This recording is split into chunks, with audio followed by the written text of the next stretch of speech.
Get ready. Three, two, one, start.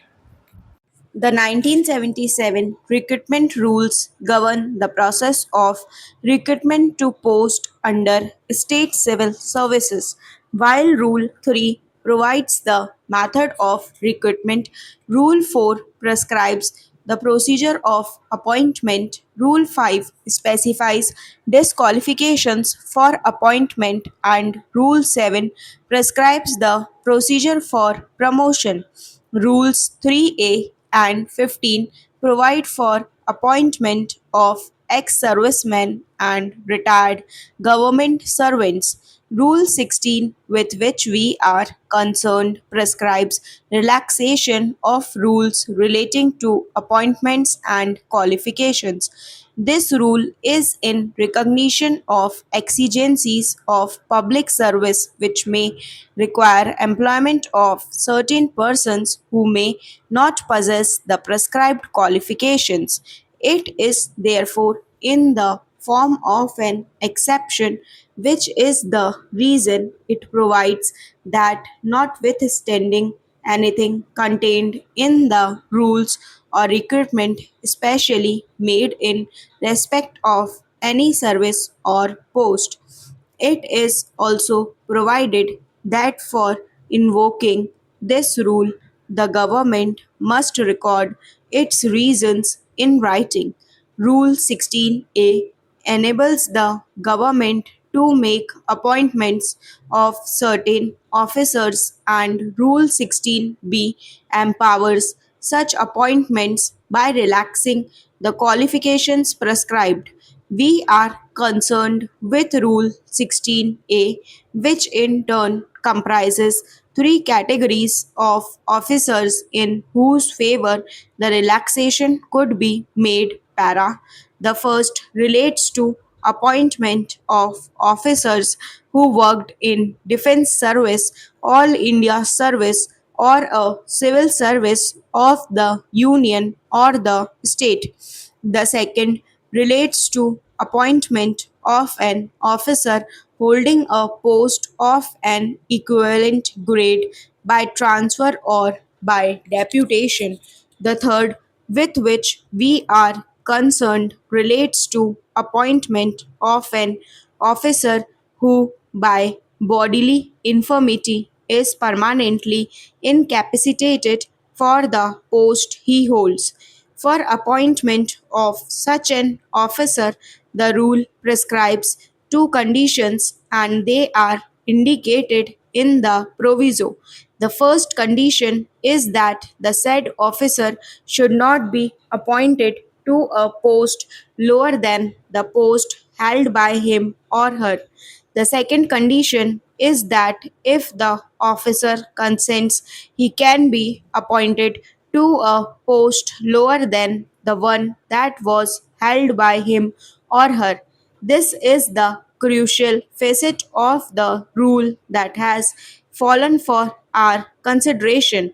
Having analyzed the rule in detail, we can restate its application and operation as invocation of Rule 16 is an exception.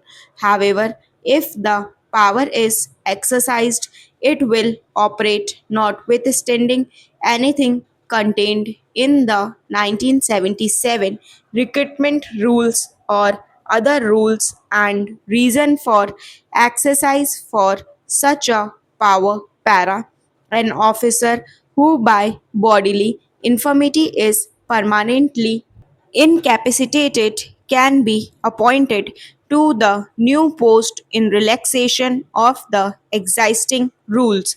However, such appointment shall not be lower than the one he holds.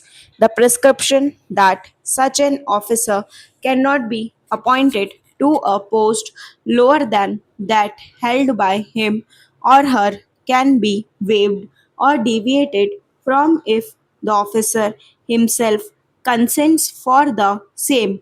We will now refer to next set of rules that govern fixation of seniority of government employees, and they are the 1957 seniority rules. We are concerned with Rule 6, which is extracted as Rule 6, the transfer of a person in public interest from one class or grade of a service to another class or grade carrying the same pay or scale of pay shall not be treated as first appointment to the later for purposes of seniority, and the seniority of a person so transferred shall be determined with reference to his first appointment to the class or grade from which he was transferred, provided that where the transfer is made at the request of the officer, he shall be placed in the seniority list of the class or grade of service to which he is transferred below all the officers born on that class or grade of service on or before the date of the transfer para, provided further that the seniority of a person transferred in public interest vis the persons actually holding the post in the class or grade to which he is transferred shall be determined on the date of such transfer with reference to his first appointment to the class or grade from which he was transferred para. The above rule contemplates transfers under two contingencies. The first is when the transfer is made in public interest, and the second is when transfer is made at the request of the officer.